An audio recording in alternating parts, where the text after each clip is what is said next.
안녕하세요. 주식 투자를 병행하며 의사를 하고 있는 만 29세 의사 문성민입니다. 제가 의사를 하기 전에 의사를 하면서 한계를 느꼈던 적은 사실 의사가 되기 전 의대생 때입니다. 의대생 본과 3학년 시절에 실습을 돌게 되면서 이 실습을 돌게 되다 보니까 레지던트 하시는 선배들부터 개원하신 분들도 만나 뵙기도 하고 그 외에 교수님들도 만나 뵙기도 했는데요. 이 의사의 삶이 많이 힘들다는 것을 그때 깨닫게 되었습니다. 사실 본업에만 충실히 하면은 그 전에는 어느 정도 이상적인 삶을 살 수 있을 것이라고 생각을 했는데 보면은 일단은 시간이 없습니다. 다들 본업에는 어느 정도 충실은 하지만 그 외에 가정에 챙길 시간 아니면 자기 건강을 챙길 시간도 많이 부족해 보였습니다. 그런 면에서 일단은 이제 의업에 진심으로 종사하시는 교수님들 분께서는 그럴 수 있겠지만 개원하신 분들은 먹고 살기 위해서라도 개원에서의 경쟁에 참여하게 된다면 환자 한 명 한 명당 매출이 일어나는 사업 구조이기 때문에 의사한테 사업 구조가 많이 의존적입니다. 그래서 경제적으로 살짝은 풍족할 수는 있어도 시간이 많이 부족합니다. 이런 상황에서 앞으로 제 미래가 너무 뻔하게 보였던 면이 있었고 그래서 이거를 어떻게 극복해 나갈 수 있을까 그거를 본과 3학년 때부터 처음으로 고민을 하게 된 것 같습니다. 시간이 많이 부족하다는 점 그거를 극복을 하기 위해서 처음에 했던 거는 재테크에 대해서 관심을 가졌던 건데요. 처음에는 예금, 적금 이런 이율 높은 것들에 대해서만 어느 정도 관심을 갖다가 앱테크 이런 것도 관심을 갖게 되고 하지만 그걸로는 충분하지 않다는 것을 시간이 얼마 지나지 않아서 깨닫게 되고 그 이후에 관심을 가졌던 게 부동산이나 주식에 관심을 갖게 되었습니다. 그래서 본과 4학년 때 부동산 경매 강의를 듣기도 했었는데요. 그 당시 시절이 2019년도쯤이었습니다. 그래서 부동산 경매학원도 다녀보고 했었는데 사실 본업이 이제 의사가 되고 나서 부동산은 입지를 분석하기 위해서 돌아다니기도 하고 이런 데에서 시간을 많이 소모하기 때문에 현실적으로 어려운 부분이 있었고 본업에 종사하면서 병행할 수 있는 게 주식이다 싶어서 주식을 좀 더 공부를 하게 되었습니다. 사실 초반에는 투자가 더 힘듭니다. 왜냐하면 투자는 처음에는 이제 전공자가 아닌 이상 많이 막연한 부분이 있기 때문에 일단은 공부 자체가 방향이라는 게 너무 수많은 방법론이 있기 때문에 막연합니다. 막연해서 이걸 뭐 커리큘럼이 있는 것도 아니고 학교에서처럼 교과 과정이 있는 것도 아니기 때문에 직접 찾으면서 이 방법이 맞는지 안 맞는지 과연 적절한 방법인지 스스로에게 자꾸 계속 되물어야 됩니다. 하지만 의사의 경우에는 어느 정도 커리큘럼이 있고 이제 교수님들이라든가 어느 정도 끌어가 주는 분들이 있기 때문에 사실 거기 그 한정된 과정 안에서만 잘 하면 되는데요. 그래서 투자는 처음에 방법론을 자기만의 기준을 찾고 방법론을 찾기가 어려운 것 같습니다. 그래서 초반에는 어려울 수는 있지만 이제 나중에 시간이 지나면서 어떤 방법론을 찾느냐에 따라 시간을 좀 적게 소모하면서도 성과가 좋을 수 있도록 효율적으로 투자하는 방법에 대해서 어느 정도 고민을 했었고 그래서 지금은 그렇게까지 큰 시간을 할애하고 있지는 않기 때문에 지금으로서는 의사가 더 힘든 면이 있습니다. 왜냐하면 의사는 물론 소득이 조금 높다고 볼 수는 있겠지만 이 경쟁이 점점 더 갈수록 치열해지는 부분도 사실이고 고정 비용이 되게 많이 듭니다. 저는 개원을 통해서 나중에는 어느 정도 제 사업을 이루어 가고 싶은 생각이 있는데 개원에 대해서는 고정비만 하더라도 월에 4천, 5천은 금방 깨지는 게 기본이고 그 기본적으로 자본이 거의 한 5억은 정말 최소 자본이고 한 10억 이상 필요한 경우가 요새는 너무 많기 때문에 그런 면에서 의사가 조금 더 힘들지 않을까 싶습니다. 초반에는 2020년도랑 2021년도에는 어느 정도 투자 성과가 좋은 점은 있었지만 22년부터는 투자 성과가 22년도에는 좋지는 않았습니다. 근데 2020년도, 2021년도는 주식 시장이 되게 좋았었는데요. 그 사이사이에서도 변동성이 컸기 때문에 그 사이에서도 실패한 경험도 있고 성공한 경험도 있습니다. 초반에는 자기만의 기준을 찾기 어렵기 때문에 많이 휘둘렸었는데요. 처음에는 단기 투자를 많이 하기도 했었고 그래서 매수와 매도를 엄청나게 많이 반복을 했었습니다.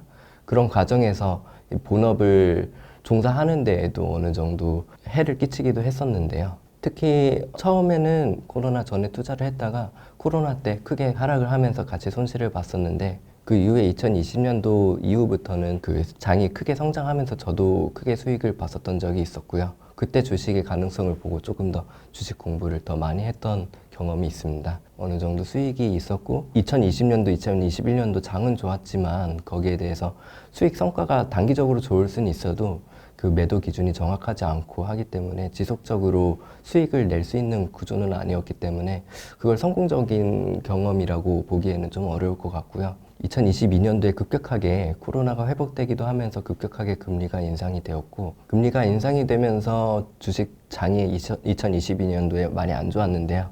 그때 제가 투자하고 있었던 거는 AR 관련, 증강현실 관련 주식이었습니다. 거기에 많이 투자를 했었는데 그 소형주였습니다. 이마진이라는 소형주였는데 그 AR 증강현실에 대해서 그 디스플레이 핵심적인 기술을 갖고 있는 나름 유망한 기업이었습니다. 하지만 애초에 소형주였고 그 급격하게 금리가 인상되면서 많이 기업 사정이 안 좋아지기도 했고 기업 사정이 안 좋아진 상태에서 장기 투자를 하면은 조금 괜찮아지겠다 싶기는 했었습니다. 하지만 그때 그 삼성 디스플레이가 그 이마진 기업을 헐값에 인수를 하면서 이 현금 청산을 당한 기억이 있는데요. 그래서 장기 투자를 하고 싶은데에도 이런 식으로 외부적인 변수 때문에 장기 투자를 이어나가지 못하고 현금 청산을 돼서 그때 크게 실패했던 경험이 있고 그 이후부터는 그 기업 하나하나에만 투자하는 것이 많이 불안정하구나, 어느 정도 분산 투자를 해도 불안정하구나 이런 거를 좀 어느 정도 얻게 되었고 매도를 자주 하는 것도 결국에는 단기적으로는 예측을 할 수 없기 때문에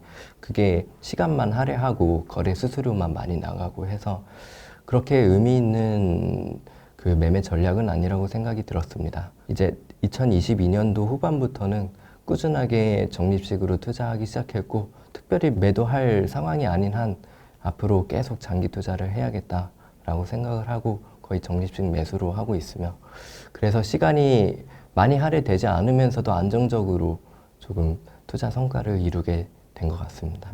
사실 크게 손실이 나면은 어쩔 수 없습니다. 그 변동성을 감안하는 것도 이제 투자에 굉장히 중요한 것 같습니다. 이 자산 규모가 커질수록 근로소득에 대비해서 어느 정도 변동성이 크기 때문에 단기적으로 1, 2년이 아니라 5년, 10년을 바라본다면은 어느 정도 극복은 가능할 것 같다고 생각이 드는데요. 그 근로소득에 따라서 떨어지면은 떨어지는 대로 계속 분할 매수하시면 된다고 생각합니다. 특히 20대, 30대의 경우에는 기대 근로소득이랑 그 시간이 제일 큰 무기입니다. 그래서 이 연평균 나스닥 수익률이 15%에서 20% 정도 됩니다. 손실 금액을 보았을 때 내가 여지껏 고생한 시간이나 기간들이 막 주마등처럼 스쳐 지나갈 수는 있는데요. 그럼에도 불구하고 그냥 변동성은 어느 정도 감내하시고 장기적으로 미국의 증시를 봤을 때 앞으로 연평균 상승률이 15%, 20% 나올 수 있는 구조라고 생각이 든다면은 그때를 기회로 삼아서 그때 조금 더 근로소득에 더 많은 비중을 계속해서 투자하면은 1, 2년 정도는 계속 이제 마음이 아플 수는 있지만 한 5년, 10년 그 기대 이제 연평균 수익률이 15%, 20%인 점을 감안을 했을 때 충분히 이겨낼 수 있다고 생각합니다. 일단 금융 관련 전공자가 아니라면 아까 말씀했던 것처럼 처음에는 특히 막연할 수밖에 없는데 일단 증권사 앱은 뭐 어떻게 해야 되고 어떤 주식을 사야 되고 사고 파는 것부터 막연하실 수 있고요. 그리고 기업 하나하나가 되게 낯설 수 있습니다. 국내 주식은 그나마 조금 나은데 미국 주식은 환전도 생각을 해야 되고 환율도 변동이 되니까 지금 같은 경우엔 또 환율이 많이 올랐으니까 환율이 떨어지면 어쩌지 이런 생각에 또 환전을 잘 못하시기도 하고 환전 과정부터 미국 주식은 또 어떻게 사야 되고 그 미국 기업들에 대해서는 더 낯설 수가 있기 때문에 이 투자하는 데에 진입장벽이 있을 수는 있습니다. 그래서 이런 진입 장벽에서 어느 정도 그거를 쉽게 이겨낼 수 있는 방법이 있을까 이런 것들에 대해서 조금 더 알려드리고 싶은 면이 있었고요. 저도 그런 것들에 대해서 많이 낯설었기 때문에 기록을 많이 해나갔습니다. 저는 블로그에 기록을 했었고요. 그 블로그에 기록을 하면서 저와 같은 관심사를 가졌던 분들이 많이 찾아와 주시고 그런 것들에 대해서 어느 정도 도움을 겪고 감사하다고 하시는 분들이 계셨어서 그런 데에서 이거 이제 어느 정도 블로그만 하더라도 글 하나하나를 보게 되면은 조금 이제 산발적인 정보들이 있기 때문에 이거를 체계적으로 정리해서 책으로 집필해 보면 어떨까 이런 생각이 들기도 했었습니다. 제 책을 읽고 도움을 받을 수 있는 분들은 이제 미국 주식을 하고 싶은데 우리나라는 어느 정도 그 전망이 안 좋은 것 같고 좀 불안하기도 하고 이런 상황에서 자산을 미국 주식에 투자하고 싶다는 생각이 들었을 때 많이 막연하신 분들한테 도움이 많이 될 수 있을 것 같고요. 특히 제 책에서 가장 강조했던 내용 중 하나가 예측할 수 있는 것에 집중하자입니다. 이 주식 공부라는 거는 공부하는 시간만큼 비례해서 성과가 나오지는 않습니다. 방향을 잘 잡아야 공부했을 때의 시간이 어느 정도 성과에 반영이 되는 건데요. 그래서 공부 방향을 잘 잡아야 됩니다. 그 방향을 잘 잡는데 가장 중요한 기준이 앞으로의 어떤 것들에 대해서 예측할 수 있는가 아니면 예측할 수 없는가, 이게 제일 중요한 것 같은데요. 예를 들어 기준금리 예측할 수 없습니다.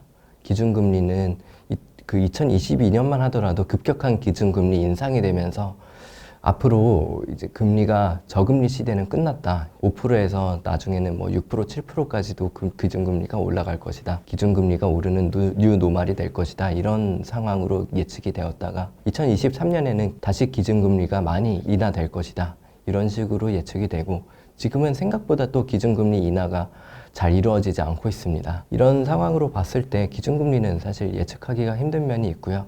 기준금리를 인하를 예측했다가 그 관련해서 채권 관련 투자를 했다가 그 예측이 빗나갔을 때 많이 손실을 겪으신 분들이 있으신 걸로 알고 있는데, 그런 식으로 이 매크로적인 거시경제적인 요소는 예측하기가 힘듭니다. 또 일일 시황들 단기적으로 하루하루가 어떻게 될 것인가, 일주일 아니면 한 달 뒤의 전망, 길게는 1년 내의 전망이 어떨 것인지 이런 것들을 예측하는 것 자체가 조금 힘들다고 생각이 들고요. 이제 그런 것들에 주목을 한다기보다는 조금 더 거대한 흐름에 집중을 하는 것이 좋다고 생각을 하는데요. 예를 들어 지금 디지털 시대로 스마트폰이 많이 보급이 되어 있고 이런 상태에서 갑자기 뗀석기를 쓰는 구석기 시대로 가지는 않지 않겠습니까? 오히려 점점 더 데이터는 많이 쓰일 것이고 인공지능 같은 것들도 지금 시장이 개화하고 있는데 생산성이 점점 더 필요한 상황에서 생산성을 효율적으로 높일 수 있는 기술에 좀 더 집중하게 될 것이고, 앞으로 5년, 10년 뒤를 봤을 때 인공지능 시장은 지금보다도 훨씬 더 커질 것이고, 아니면 전기차 보급률이 이전보다는 지금보다는 5년, 10년 뒤에 커질 것이고, 이런 거대한 흐름들을 좀 보고 관련해서 투자 계획을, 투자 전략을 짜는 것이 저는 의미 있다고 생각합니다. 처음 시작할 때 공부를 하면서 본업을 병행하는 게 쉽지는 않았고요. 그럼에도 불구하고 투자 재테크를 놓을 수는 없다라고 생각을 해서 처음에 저도 막연하게 이제 시작을 했고, 그런 과정에서 정말 많은 책들을 봤었습니다. 주식, 부동산부터 해서 주식도 단기 투자부터 해서 뭐 재무제표 이것저것 다 공부를 해봤었는데요. 사실 이렇게 많은 부분을 공부한다는 것들이 현실적으로 어려운 부분이 있습니다. 시간도 많이 소모가 되고요. 저는 이런 시행착오를 좀 덜 겪었으면 좋겠는데, 그래서 가장 이제 처음에 공부하시는 분들께 필요한 것들은 처음에는 어느 정도 기업들이 상품이나 서비스를 파는 그 구조가 어떻게 되는지를 좀 아는 게 중요하다고 생각이 듭니다. ETF는 종목의 집합이고 ETF를 나중에는 어느 정도 추천을 드릴 텐데 ETF 기업 하나하나가 어떤 식으로 움직이는지 그 생태계는 조금 아셔야 될 것 같은데요. 그 기업의 홈페이지에 들어가시면은 어떤 서비스나 상품을 파는지가 보입니다. 매출 구조나 이런 것들이 어떤 상품을 팔아서 어떤 서비스를 팔아서 매출 규모가 어떻게 나오는지가 사업 보고서에 적혀 있는데요. 그게 영어로 되어 있어서 처음에는 접근하기는 어려울 수 있습니다. 처음에는 이 사업 구조가 어떻게 되고 그런 것들 정도만 살펴보시고, 그 이후에 해야 될 것들은 그 재무제표를 공부하는 것들은 살짝은 필요한 것 같습니다. 재무제표를 공부하는 거는 미래를 예측하기 위해서 그 재무제표를 공부하기보다는 망하지 않을 기업들, 이 장기 투자를 했을 때 이 기나긴 시간들을 버틸 수 있을 것인가, 이것들에 대해서 공부를 해야 한다고 생각합니다. 예를 들어 이 버틸 수 있는 힘이라는 거는 쌓아놓은 현금, 개개인에 대해서 생각을 해보셔도 됩니다. 빚을 많이 지은 사람들 혹은 지금 근로소득이 현금 흐름이 많이 좋지 않은 사람들은 앞으로 길게 버틸 수 없겠죠. 기업들도 마찬가지로 부채를 너무 많이 지거나 지금 영업 상황이 좋지 않아서 현금 흐름이 많이 좋지 않거나 아니면 쌓아놓은 현금이 많지 않거나 했을 때에 버티기 힘듭니다. 그런 경우에는 이 장기 투자를 했을 때 수많은 자금들이 있을 텐데 거시경제적인 요소로도 사업을 하기에 조금 힘든 상황으로 흘러가거나 이런 것들이 있을 수는 있어도 쌓아놓은 현금이 많기만 하더라도 어느 정도 버틸 수 있습니다. 이거를 유동적으로 볼 수 있다면은 장기 투자할 종목들을 사업 구조를 본 다음에 이 오래 버틸 수 있는 힘을 가진 기업인지 이 두 가지만 보더라도 장기 투자를 할 수 있는 기준을 잡을 수 있지 않을까 합니다.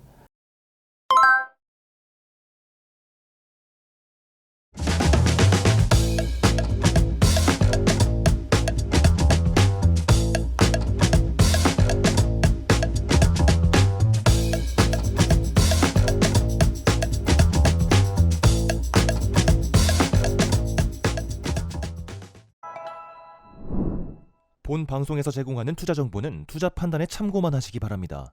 강흥보 대표, 최강천 본부장, 이한 전문가, 김민영 전문가는 개인 투자자에게 전화, 메시지 등 개별 접근을 하지 않습니다.